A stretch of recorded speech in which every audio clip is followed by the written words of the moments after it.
Gracie was born at 32 weeks and 2 days, so prematurely. She had a disruption in the blood flow to her brain called periventricular leukomalacia, or cerebral palsy diagnosis. Gracie wasn't diagnosed when she was born. A lot of children are with cerebral palsy because they usually get a brain scan.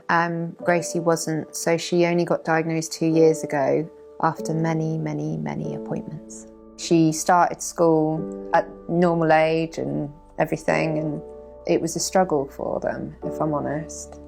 They weren't able to provide the level of support that she needed, and that became evident year after year.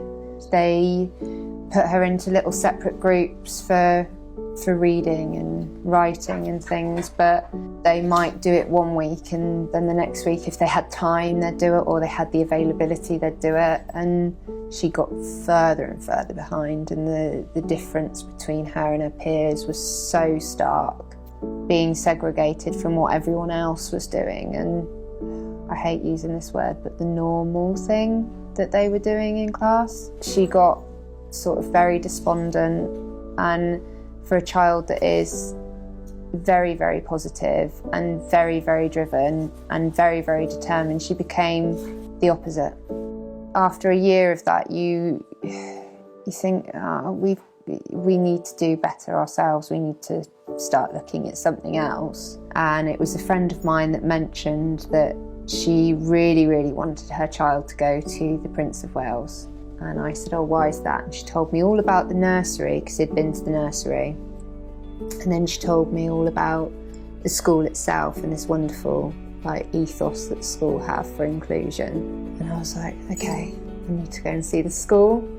As soon as you walk in to the reception, it's so homely and so warm. And I'd already made my mind up before I'd even seen the school. The staff behind the reception weren't cold, and it was just completely different. They showed me all the different facilities and explained everything that would be there for Gracie and the help that she would receive there. And I was like, okay, it's sign me up. She has come on leaps and bounds because of the way they treat children and they educate children to treat others. The headmaster, Mr. Spratlin, is outside that school every single morning, high-fiving the children, bringing positivity and making them feel good about going through the gates. And because they have that level of positivity, they carry that through the day with them.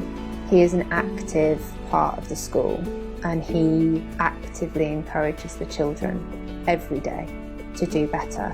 He just wants them to get the best out of every opportunity, and he gives them those opportunities, and he tells them that they can. Gracie comes home and she wants to read, and she wants to colour, and she wants to do things that will progress her further. And she lost that for a while, and that is fabulous. And she can read me an entire book now. She can read me an entire book. And she swam. She swam for the first time, ironically, when Mr. Spratlin took her swimming, not me. But I couldn't be happier. He said, you can do it. So she believed him. And what does that mean to you? Everything. There aren't any boundaries or borders at that school that they won't move. Every single day, those children will learn and take something from that school that they will not get anywhere else, because of the method, the way that the teachers teach, and with the passion that the teachers teach, and the passion that the headmaster, and the enthusiasm that the headmaster teaches, and the humour. She is and has been fabulous since she joined Prince of Wales.